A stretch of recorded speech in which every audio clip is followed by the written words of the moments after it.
Hey, wild listeners. This episode may bring back some very vivid memories for some of you. It definitely did me. We're revisiting the movie Jaws as it turns 50 years old. If you're enjoying the season and you want to check out our bonus wild content, you can visit our Patreon for behind the scenes and much more. The link is in the show notes. Okay, enjoy the show. I'm betting that got your attention.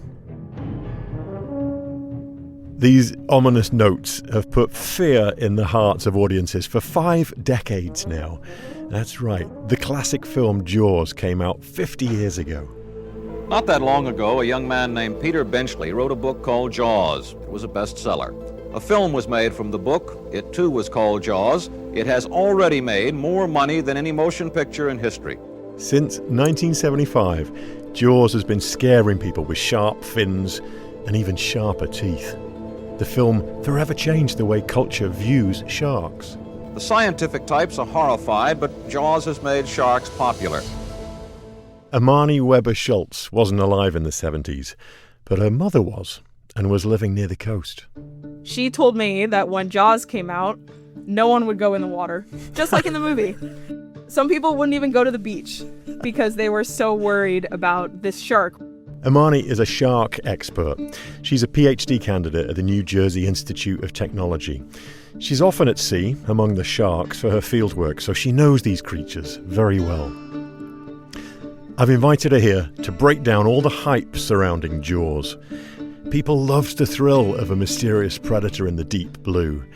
5 decades later, and its impact on people's psyche is still felt. If we're at 50 years of Jaws, the first 30 years since Jaws, I would say that was what everyone thought sharks were. And then I would say, and this makes me happy saying it, that as I was growing up, especially I think once I hit middle school and high school, which would have been 2010-ish for me, the perception of sharks kind of changed into being more curious and aware as opposed to not curious and utterly horrified. A great summary there. That kind of sums up the last 50 years of shark psychology history there. I love that. Yeah. Thank you for coming to your therapy session. Yeah, I am hoping to get through some things in this therapy session. Sharp teeth, man-eaters, ruthless hunters. Join me for my conversation with Amani Weber Schultz as we bring you back to the shark trauma of Jaws by playing clips from the movie and trying to debunk some of the myths with the real shark experts' help. From KUOW in Seattle and Chris Morgan Wildlife, welcome to The Wild.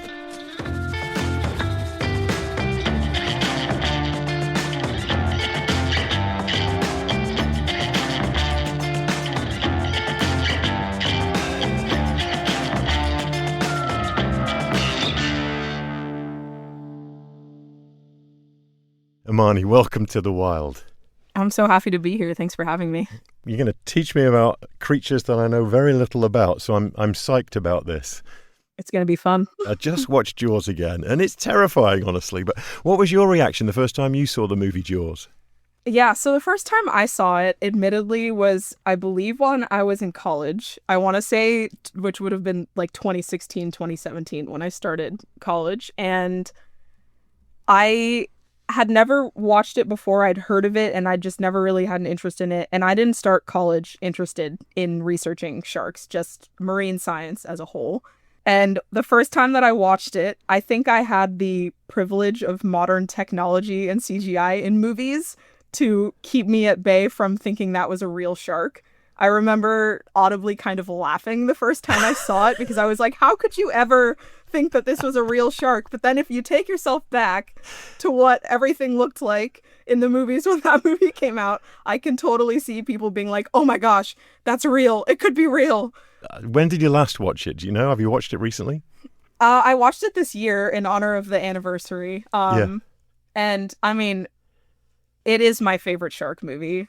At least is one it of really? them. That's yes, interesting to hear. At least okay. one of them. I mean, the thing that sets it apart from a lot of the other shark movies that I've watched is, as a shark scientist, it's both like comedic and also there are random tidbits that you're like, yeah, that's what they knew at the time. It makes sense that that's what they're saying. And it's also just iconic. I feel like I can't call myself a shark scientist if I don't say that I at least somewhat like Jaws. Definitely. Definitely. And I love that there's a marine biologist in there as well. You know, it's kind of you Right. in the movie. It's really cool. It's so fun. What got you interested in sharks as a career? What was it, the movie, or was it anything to do with that? Or what was it that sparked it? I think a lot of it was sheer curiosity. There are so many things that we don't know about the ocean in general, and even more that we don't know about sharks. And I think I liked that there seemed to be so much room for me to just be endlessly curious. Oh. And I think part of me, and I think this probably goes for a decent amount of shark scientists, part of me liked that I basically went out and had this experience with them where I didn't even go into it thinking that they were, man-eating things. But I got to experience being close to all of these wild sharks and realize that they really aren't what I grew up thinking they were and what many people post Jaws thought they were. And I liked the idea that I could help other people see that and get over this fear that something like a movie like Jaws has kind of instilled in many people. I just love that. That's so great. We're going to dive more into that psychology in a little while. Let's get back to the basics first, though, because we asked listeners what questions they have about sharks, and one that we got was basically, what is a shark? Julia R. wants to know how a shark is different from a fish, for example. This is a really good question. Sharks actually are fish. So one of the things that people, I think, get confused over, and I think this kind of goes hand in hand with, like, a whale is not a fish. A whale is a mammal, and a fish is a separate thing. Sharks are a subcategory of fish. And when you kind of get into subcategories of fish, the most common ones that are talked about are you have your bony fish, which are fish that have bones for their skeletons, like us. Think basically any fish when you go to the grocery store, a tuna, a salmon, your stereotypical goldfish. That's a bony fish. And then you have your cartilaginous fishes, which is sharks. So a cartilaginous fish, instead of having a bone for their skeleton, they have cartilage for their skeleton, which I'm sure we'll go more into all of the things about sharks. But to answer that question very easily, a shark is in fact a fish. It's just a type of fish. And cartilaginous versus bony. Yep. Right. I had no idea. That really helps sort of separate them out from the rest of the fish in the big blue ocean, right? Yeah, it really does. That's great. So, like I said, I just watched Jaws again for the first time in many, many years. It's still so good, and it's so disturbing. And I've asked you here to sort of celebrate this classic movie, but also to critique it a bit as an expert in sharks. So we thought that a fun way to do that would be to play you a few clips from the movie, and then you can give us your professional opinion. Does that sound good? Sounds good. And for those who might not know, there's basically three main characters in the movie, four if you include the shark, I suppose. There's Chief Brody. He's the town's police chief, and he's trying to keep the Amity Island, where this is set, over somewhere near Cape Cod, a little made-up town. And then there's Quint. He's the gruff shark hunter who's hired to kill the great white. And then Hooper, the marine biologist, who studies the sharks and joins the hunt. He's basically Armani. He's you in the film, isn't he? He's the shark biologist. Let's go. Let's go. So the first clip here, it's the young marine biologist in the movie, played so wonderfully by Richard Dreyfuss. And he's explaining a shark to the mayor of the town, who's a bit skeptical that it's even dangerous. Mr. Vaughn, what we are dealing with here is a perfect engine, an eating machine. It's really a miracle of evolution. All this machine does is swim and eat and make little sharks, and that's all. So a perfect eating machine, is that how you describe a shark? So I actually do agree with that statement. Sharks are kind of evolutionarily very interesting because they haven't changed that much through the millions of years that they've been around, right? Sharks have been around more than 450 million years. And through all of that time, everything is constantly changing as evolution shows us. But sharks kind of developed this body plan. They developed the way that their jaw sits so that they can eat. And they developed their fins and all these additional parts of them that make them very efficient and kind of optimized for their environment, which happens in basically any form of ocean animal or terrestrial land animal. But sharks, I do agree that they are very kind of efficiently set up to do the things that they need to do, which is they have to eat to live, and they have to be able to navigate the very harsh ocean environment, and they manage to do all of those things. And it only took them, how many years did you say? 450 million? 450 million. Yeah, we have our first... If you're not good at what you're doing by then evolution should have changed courses. That is amazing that they've been around that long. Yeah, it's really... Shark evolution is really, really fascinating in general, especially when you get into all of the over 500 different species that we have and how long those individual species have been around, where sharks came from in evolutionary time and when they started. My favorite shark evolutionary time fact is that they're older than Saturn's rings, which is pretty crazy. Should we move on to the next one? Absolutely. This next clip is Chief Brody, and he's having dinner with the biologist. They're just getting to know each other, and he's got a few questions about keeping people safe on the beaches of Amity, where he's the police chief. Listen, is it true that most people get attacked by sharks in 3 feet of water, about 10 feet from the beach? Yeah. Now, this shark that swims alone, Rogue. What's it called? Rogue. Rogue, yeah. Now, this guy, he keeps swimming around in a place where the feeding is good until the food supply is gone, right? It's called territoriality. It's just a theory that I happen to agree with. I can see you thinking and listening carefully there. I love this. So what he said was 3 feet of water, 10 feet from shore, most people are attacked in those conditions. Is that anything close to reality? You know, I don't know if we have an actual stat on the depth that most shark attacks occur at, but I don't think it would be incorrect to say that most shark attacks happen close to shore, because where do we people go when we're in the ocean? We go close to shore. So, of course, if there's going to be a person in the water, the likelihood that they're in a shallower part of the water would result in, if there is a shark attack, being in a shallow part of water. Makes total sense. And is there any truth to the idea of a rogue shark or territoriality? So something that I like from this clip is that at the end he says it's just a theory that I believe in. And to my knowledge, we don't have any evidence of sharks being territorial in the way that we typically define being territorial, especially of like a terrestrial animal. For example, like a lion might be territorial of their land. We don't have really any evidence that says sharks have that level of, what's the word I'm looking for? That level of like being protective of the area that they're living in. Right. So that wouldn't really be a factor in a shark attacking a human if they felt like their territory was being invaded in some way. No. Right. And what about the rogue shark? Anything to that? Is there such a thing as a rogue shark that might just go crazy and unleash itself on a human population? There's really not. I think the word rogue is kind of funny when you consider sharks, because saying something is rogue implies that often with animals that it's a group animal usually. And sharks are actually pretty solitary. There are some sharks that will kind of hang around each other. And we certainly have evidence of that in really large scale migrations of the same species, but they are not generally what we would consider to be like a pack animal. And they don't typically act outside of their normal range of what they would do. Like there's not like that shark's just crazy and unleashing himself. That's not something that we scientifically at least have evidence for. Okay, this is great. I love it. Putting the science to jaws. So in this next clip, the chief and the biologist are trying to convince the mayor that he needs to close the beaches. Let's listen to this one. Great white, Larry. A big one. And any shark expert in the world will tell you it's a killer. It's a man-eater. Look, the situation is that apparently a great white shark has staked a claim in the waters off Amity Island.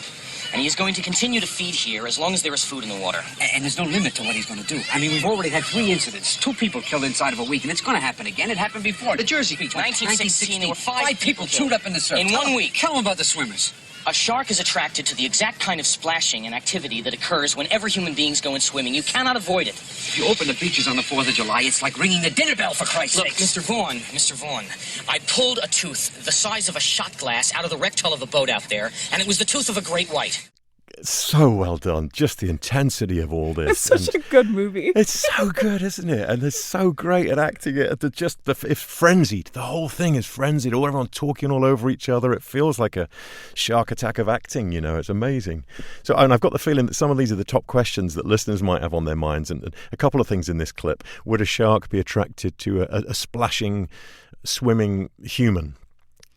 So, the thing I want to point out is that in whatever decision making is occurring in any predator when they're looking for something to eat, they're not just following one specific occurrence. So sure, something splashing around could signify to a shark an injured fish, for example. But whether or not they would only go off of that one observation is kind of hard to tell. Sharks use a lot of different senses to navigate in the ocean environment. And they likely use many different senses in trying to figure out what they're going to eat. And so something like someone just splashing around, yeah, a shark might swim over out of, I don't know, curiosity to see what's going on, but that doesn't mean that they're swimming over with the intent of eating you. Some shark species are more curious, which we see when people go diving with something like an oceanic whitetip. They kind of have this personality where they seem to be more curious of people. But a lot of sharks are cautious and likely wouldn't just swim up to someone just because they're splashing around and then decide to bite. Fair enough. So there are lots of different personality traits across the species here. They're all quite different from each other, are they? Yeah, and I will say that this is a kind of anthropomorphizing of sharks when I say we love personalities. Anthropomorphizing on this show. Right. so some sharks... Sometimes it's the fastest way to get to a point, isn't it, to describe it like we would describe another human. Yeah. It certainly is. Yeah. It does seem like sharks, whether personality is the correct term to use, I don't know. But some sharks, like I said, seem to be more cautious of things happening that they aren't expecting versus others. Some, we certainly have research that shows that some sharks, specifically juvenile lemon sharks, will have like a best friend. Like some of them certainly can have kind of these more complex social interactions, which I think is really, really cool. But as a shark scientist, I would say that I personally assign different personalities to different species based on the interactions that I have had with them. And I'm sure other people also do that. Oh, that's fascinating. And back to the swimming and splashing, it's like, I think about it when I'm in the sea still. That movie's 50 years old. Yep. Every time I'm in the sea, I'm thinking when I'm a shark scientist. Do you really? So, me too when I study sharks. So it's not an unreasonable thought to have. That makes me feel better. I got to say, when we were prepping for this interview and we were chatting to Jim, our editor, the other day, he said he can't even relax when he's in a swimming pool. I don't actually know where that fear came from, but I had that fear as a kid that like a shark would somehow have gotten through the pipes and be in the swimming pool when I jump in. Oh, that's funny. Oh my God. I think you're just making many, many people happy right now that you share this same paranoia, even though you're an expert. So I've got to say, what should a person... We're going to get into attacks in a minute because they do happen and they're very serious. And, we might laugh about this, but it's a serious matter, isn't it? So what should a person do if they are swimming and a shark does approach them? The first thing I'll say is the likelihood that a shark is approaching you is probably not high. One, because they probably aren't going to get that near you. Obviously, there are shark attacks, so there are certainly exceptions to that statement.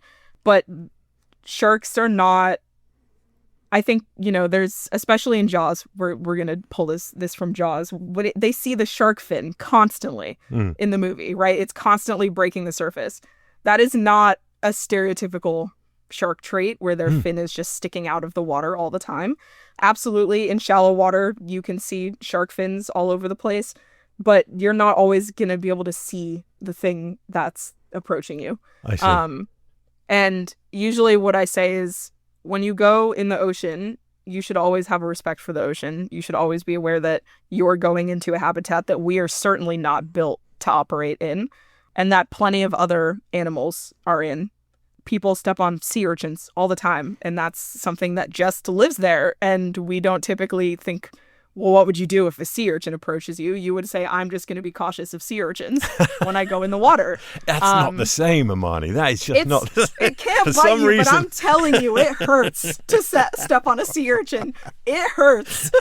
But the point that I'm trying to make is when you go in the ocean, you should just be aware of your surroundings, right? If you go in the ocean and suddenly you are surrounded by a bait ball, maybe don't stand in a bait ball in a swimming pile of food. Just like a common sense decision. What's a bait ball?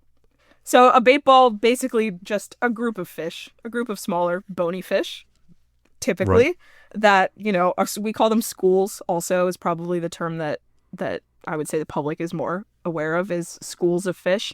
But there are certainly things in the ocean that they all eat each other. And so if you walk in and you're suddenly standing in a school of fish, be aware of your surroundings, have a look around, maybe decide not to stand in it. So what you're saying is, when I ask you what should people do when they're swimming and the shark approaches them, your response is, don't worry, you're not going to see it coming, kind of thing.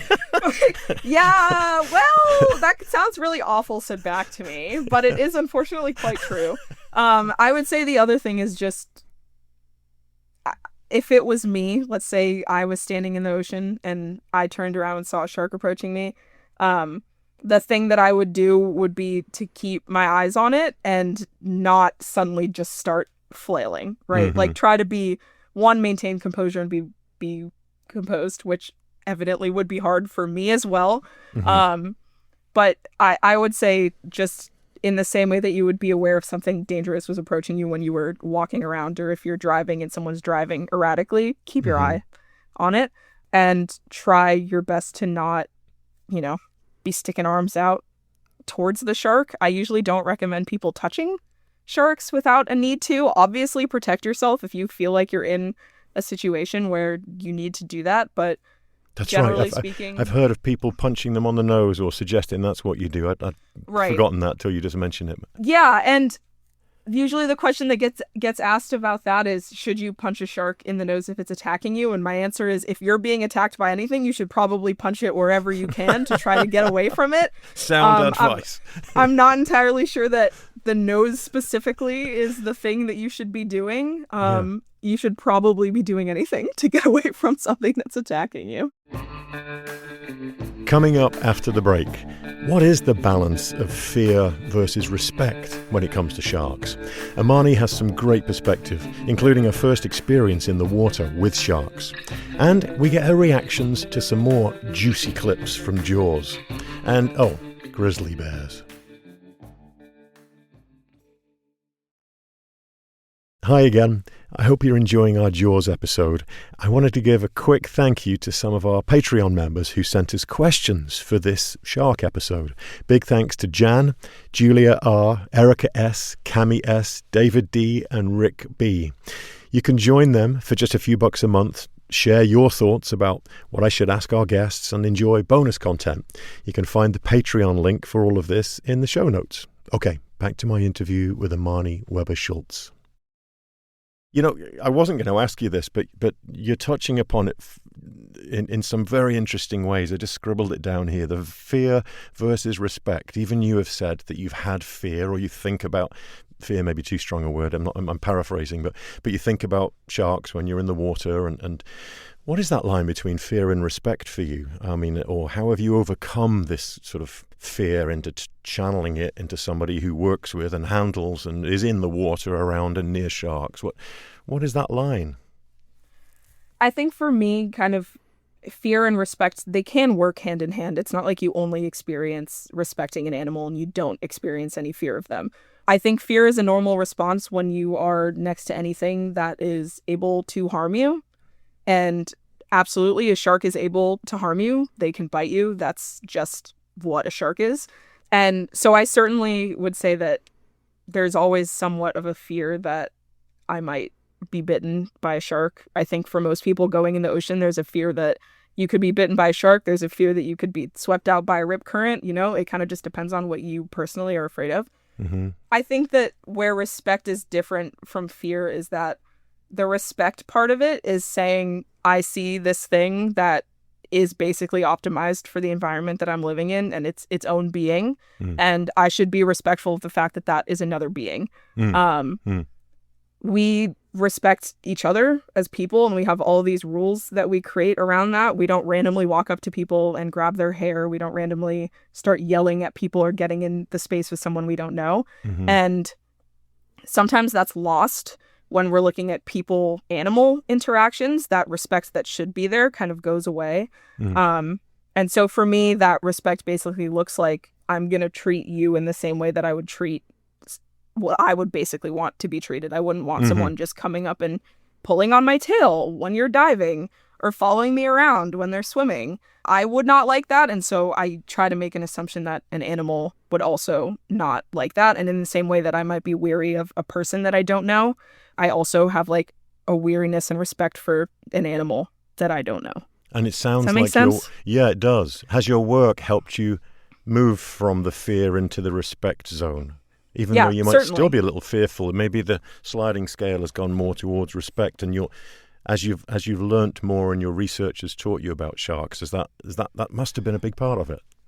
Yeah, absolutely. I mean, I think, going back to the very first time that I was ever near a wild shark, I think it would be untrue and unrealistic to say that I didn't have this large amount of fear that it might just be like what the movies have showed us. Because if you've never experienced a wild shark, why would you don't have anything else to go off of. And so certainly kind of taking what you see in movies and applying that to the real life thing is not an unreasonable kind of trail of thoughts. And I think as I've been near more and more sharks, the things that I've realized is that I have never felt like a shark is actively trying to bite me. And over the amount of time that I have done field work and handled sharks, the most injuries that I've had have not even been from sharks. It's been from people mishandling tools while you're on a boat. And that like what? I mean, I would say the easiest one would be like getting slightly stabbed with scissors, for example, where like a student is walking around with scissors. We're all really excited. There's a shark. And we forget that you need to hold scissors kindergartner style when you're walking around on a boat. And so someone walks into you and you accidentally get like slightly punctured by scissors. I have never been punctured like that by something like a shark tooth. I've never actually had a shark that I've been holding attempt to bite me. Like that's not a thing that's ever happened to me. And so that has certainly kind of gotten rid of some fear from me because I've had real life experience where they're very obviously not what I grew up thinking they were. Right. Now, you mentioned at the beginning of that when you said when you were first underwater with a shark nearby, there was considerable fear. Can you describe that situation to us? What was your first time? And where were you and what kind of shark? And can you paint that picture? Yeah, absolutely. The first time that I was underwater with a shark, it was a white tip reef shark. It was quite small. This was when I was in high school. I would say it was probably like the length of my legs. So like 3 feet or less. And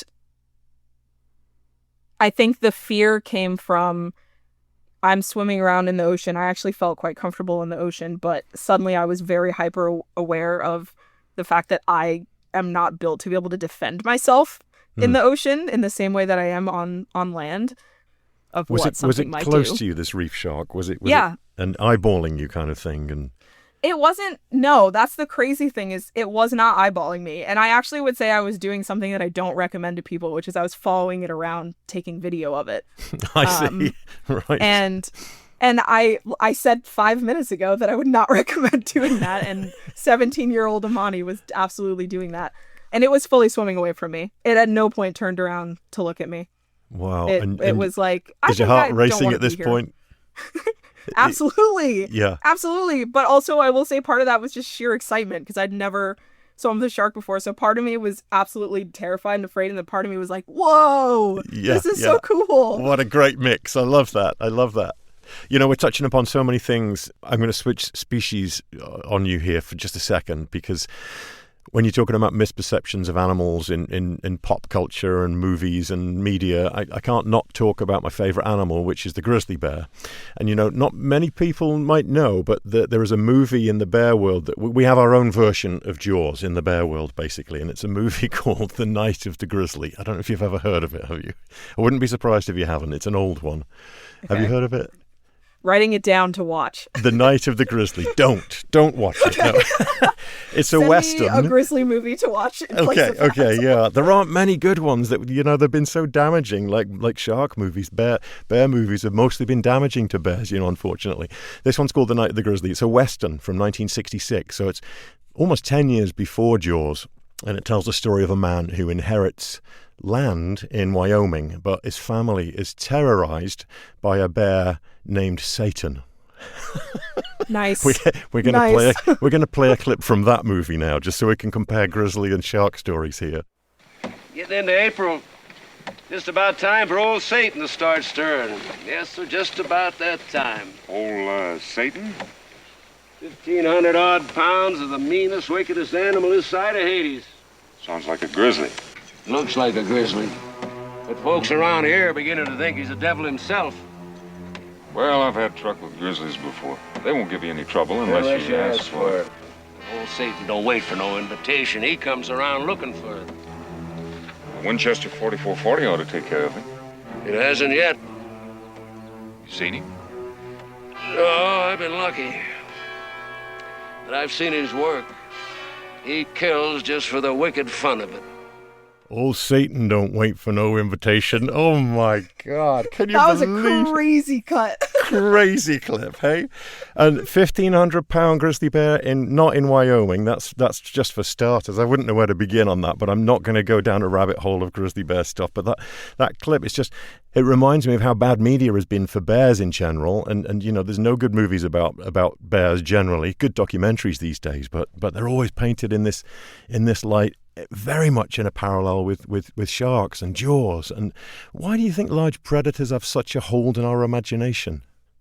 That's so interesting because, I don't know grizzly bears, so I'm going to say what I think happened with sharks, and then you can tell me if you think this is also the case with bears. Okay. I think at the time that Jaws came out, there was very, very little known about sharks. And I think when there is a large amount of unknown, it is easier to make people afraid of it because you can kind of very easily feed them facts, quote unquote, that might tiptoe the line of, oh, that could maybe happen.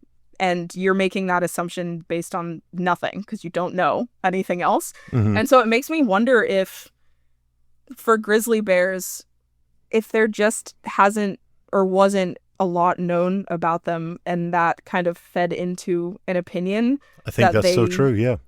Are just out to eat you? Yes, it's interesting because I loved how you went back in history and talked about 50, 30 years ago in shark history and knowledge. It's kind of the same in the grizzly bear world. A lot of the first research was done 50, 60 years ago in the 60s by these brothers, the Craighead brothers, very famous, who studied grizzlies in Wyoming and Montana and started the path of learning about them. But until then, like when that movie came out, almost nothing was known. It'd be laughed out of the movie theater these days, a 1,500-pound grizzly bear in Wyoming. They get that big in Alaska, but never in Wyoming, not in other forts yet. But just little things. It's like we know so much, don't we, about these creatures, bears, sharks, It's been decades of knowledge building, I suppose, hasn't it, by many, many countless experts, yeah. Yeah, and I do think that you can see that trend across almost anything, especially with people, that when we don't know something, a lot of times we automatically go into fearing it, or it's very easy to get us to fear it. Fear of the unknown. And then as we know more, it is harder to be afraid of it because you are more knowledgeable on that subject. Okay, but back to Jaws. This is another clip, one of the most famous clips from the movie. The biologist, the police chief, and the shark hunter. They're out on the boat and they're trying to kill this great white. And it's the first time in the movie the viewers actually get a good look at the shark. So it's one of those moments, a moment that I think stands out for a lot of people. Here's that clip. Come on down and chum some of this.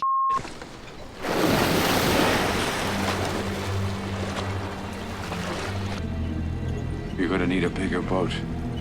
You're gonna need a bigger boat. Iconic line. Does somebody say it every time you step onto a boat? Honestly, I wish. I Really? think that I hear iterations of that. We're going to need a bigger X of wherever we are. We're going to need a bigger car. We're going to need a bigger plane, whatever. Yeah. So in this scene, Chief Brody's he's chumming the water at the beginning of this scene. So he's throwing out blood and fish guts into the water to attract the shark so they can kill it. And we got a question from Cami S. And she wants to know from what distance can sharks detect blood?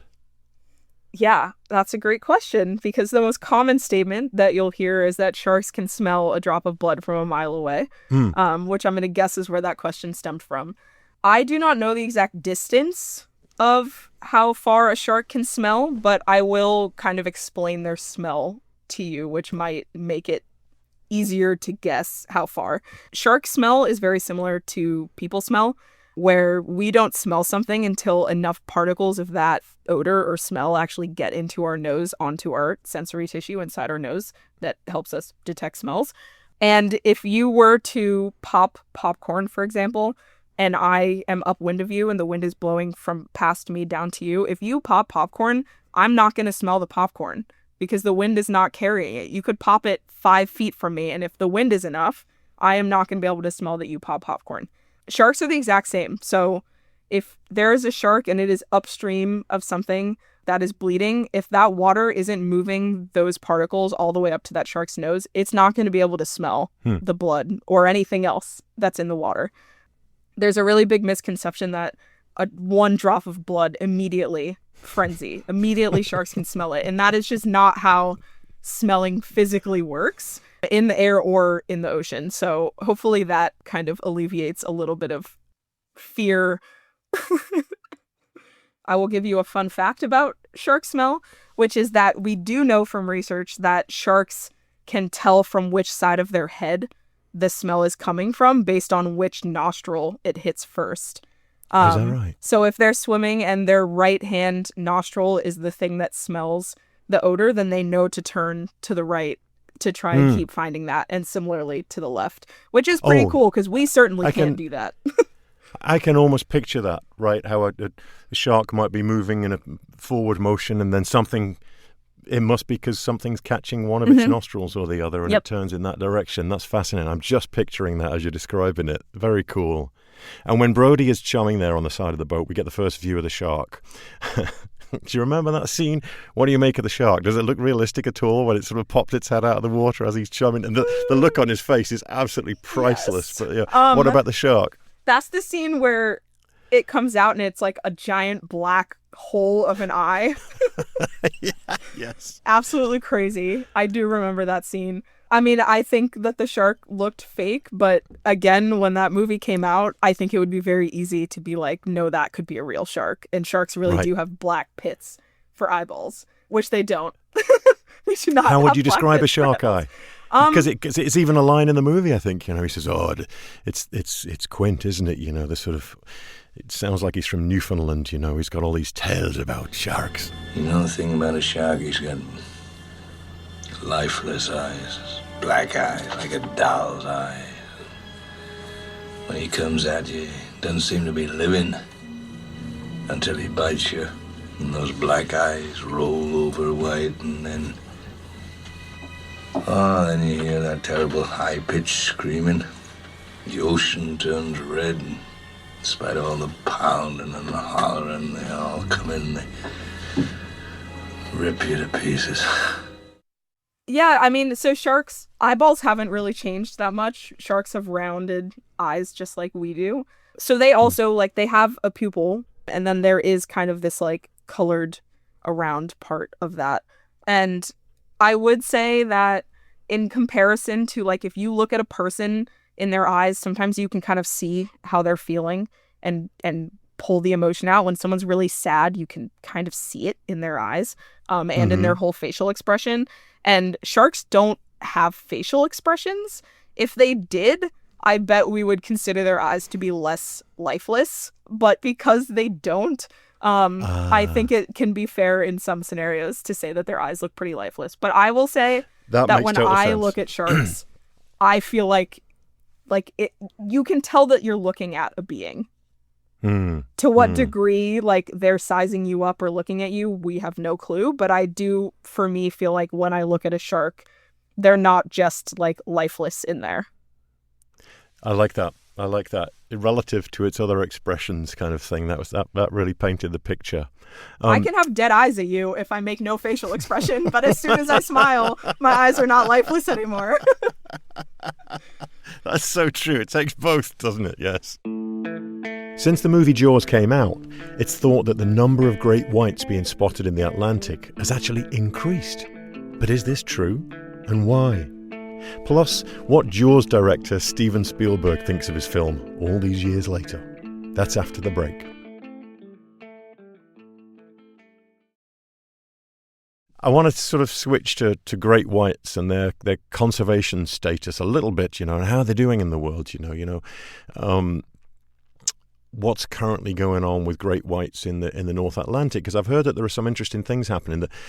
I heard the Maine Department of Marine Resources identified 93 individual great whites. I think it was between 2020 and 2024, and then another study that was showing about a 2.5% increase in great white shark numbers from 2018 to 2022, so a similar short sort of window.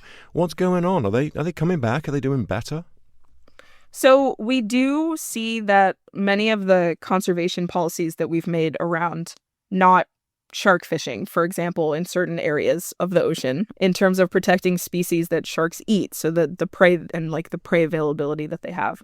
We're certainly seeing that shark populations seem to be bouncing back, being they're not as close to extinction as they were, 20 years ago. Great whites. Yep. So yeah, I would say that most likely applies to great whites and many other species as well. I think great whites are an interesting topic because there are some shark species that we know a lot about, and there are many shark species that we do not know a lot about. And great whites are, even though they're kind of the shark that captured the attention of the public, they're not an easy species to study. They're huge. They are highly migratory. They swim over thousands of miles, probably to areas that we haven't even really been to in the ocean. Wow. And so studying something that large can be really challenging. And I think with the new technologies that we're having in terms of being able to catch one and put a tracker on it so that we know where they're going, having all of these different, they're called receiver arrays, which are really popular in the Northeast and the ocean. Basically what it is a little tracking piece is put inside of the shark or on their fin. And then we have these literally little size of my hydro flask almost cylinders that gets put into the seafloor, and every time that shark swims past it, it pings and says this shark swam past here within this amount of feet or miles at this given time. And so we can pull all of that data and say, oh, in the Northeast we're seeing these 5 sharks were all around this area last week. Whether or not that means that they are more abundant or that we just have the technology to tell that they're there is harder to tell, which is why I have a tendency to shy away from saying that there are more great whites than we've ever seen in the Northeast Oceans. Better at Oceans. finding them. We might just be better at being able to locate them.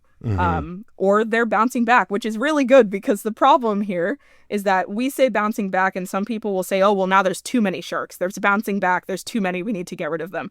The bouncing back that they're doing is from below their natural level. So they're bouncing back to the level that they should have been at for a healthy ocean. And they have been at a level that they should not be, which is an unhealthy amount. So it's actually really great. That's very interesting. Sounds that just we're like... seeing more sharks. Yes, it really is. I love the summary you gave there about why, and that baseline, how it shifts, right? Same in the grizzly bear world.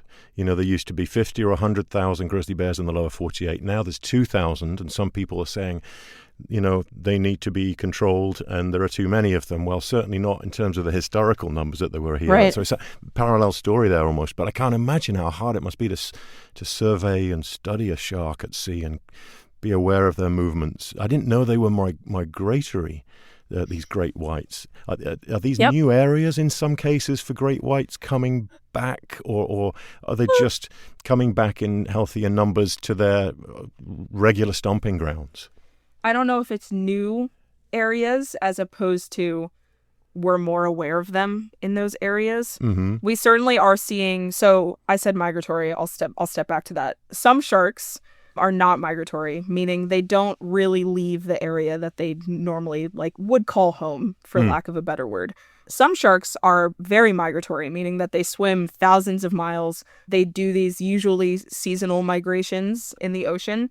And so some sharks will, be in the colder, what we would consider colder water for the summer months, and then move down into warmer water during the winter months. And the big reason for that is, unlike people, sharks don't internally regulate their temperature. So I'm always at the same temperature. I'm usually like 97.6 is what I've always been at the hospital. And that is regulated by my own body. Sharks are basically the temperature of the water that they're in. And so they do have an optimal temperature that they want to swim and live in. And so they will kind of migrate depending on where that optimal temperature is. And so when we have things like climate change, where we have oceans that are very much heating up, you might see some sharks stay in what we're calling colder water for a longer amount of time because the warmer water that they would normally migrate to is actually too hot for them for way longer than it should be. Interesting. Okay. Wow. On the attack side of things, when it's sort of related to how many sharks there are, I know there's been a number of attacks. I don't track these, but just researching for this episode and this conversation with you, I know there's been a few attacks in the last couple of years. One article I saw, correct me if I'm wrong, but I think it said 47 people were bitten by sharks, not great whites necessarily, but sharks in general. 47 people in unprovoked attacks in a year. I'm also looking at an image from the Washington Post that I pulled earlier on, and there's a big sign. There's a bunch of people on a beach, one guy looking kind of cautiously each way. Looks like a scene out of the movie Jaws. And then there's a big sign on there with a great white on it, beautiful big sign in colour. Then along the top it says, "Be shark smart," and then some tips underneath to be safe in shark waters. Do you get the feeling, should people be concerned with more shark attacks happening? What is that trend? You must be asked that a lot.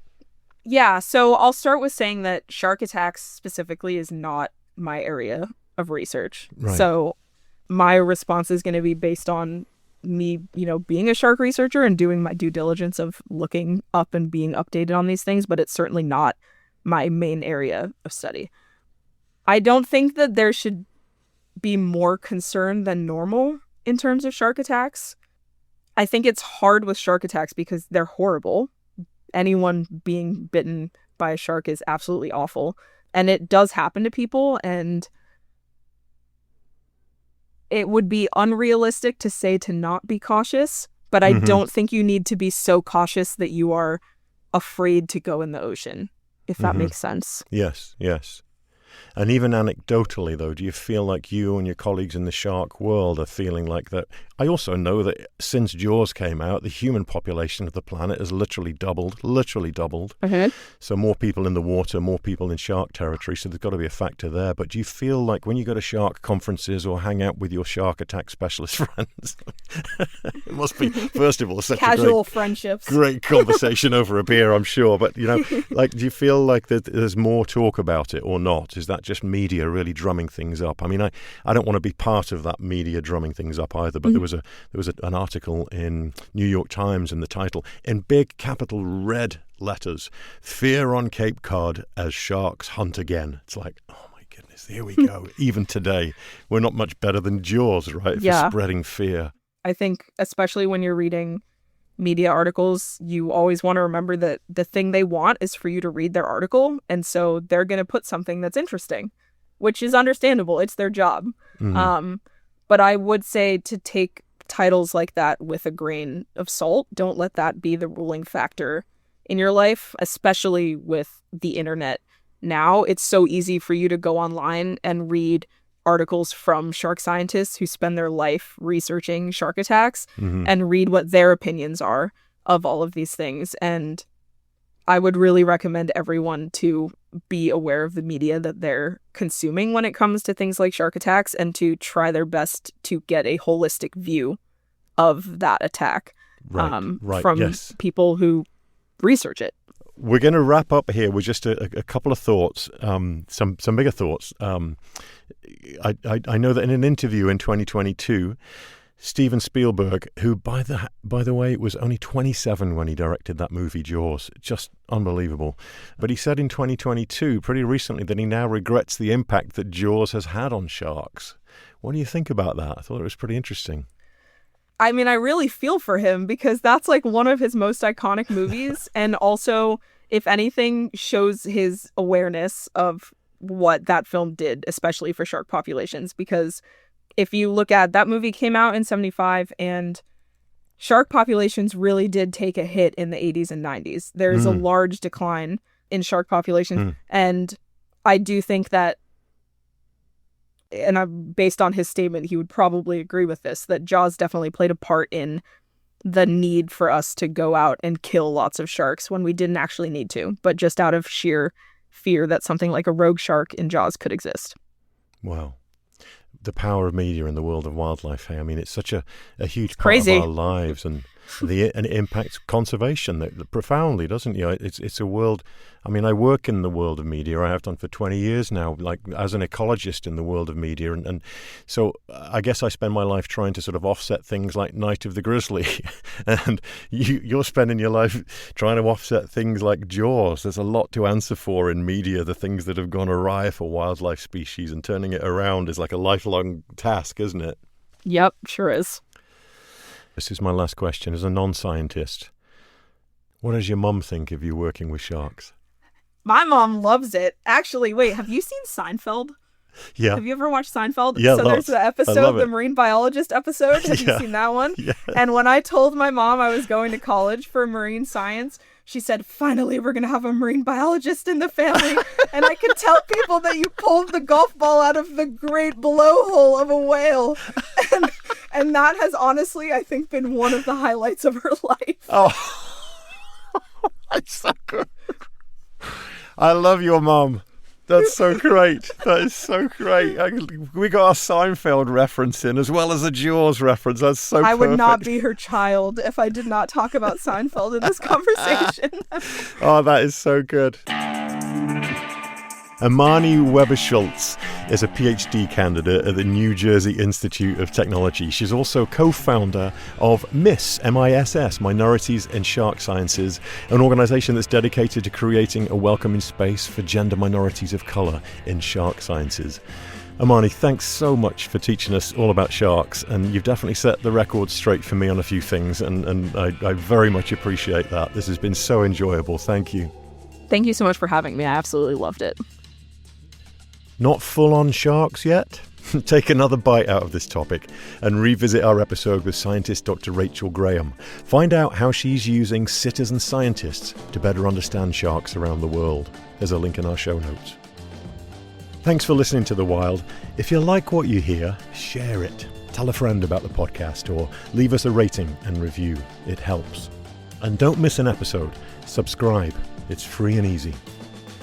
And as always, there are some great photographs and clips from our travels on Instagram at Chris Morgan Wildlife. The Wild is a production of KUOW in Seattle and Chris Morgan Wildlife, with support from Wildlife Media. Matt Martin produced this episode. Jim Gates is our editor. Writing for this episode by Christopher Preston. Fact-checking by April Craig. Our theme music is by Michael Parker. Additional music from MusicBed and Blue Dot Sessions. The Wild is hosted, produced and written by me, Chris Morgan. A very special thank you for their kind financial support to Jill and Scott Walker, Rose Letwin, Ellen Ferguson, the Isdell family, Anna Kimball, Barbara Stallman, John Taylor, Paul Lister, Bob Yellowlease and John and Julie Hanson. Thanks for listening. Take care of yourselves and nature so that nature can take care of you like she does every day.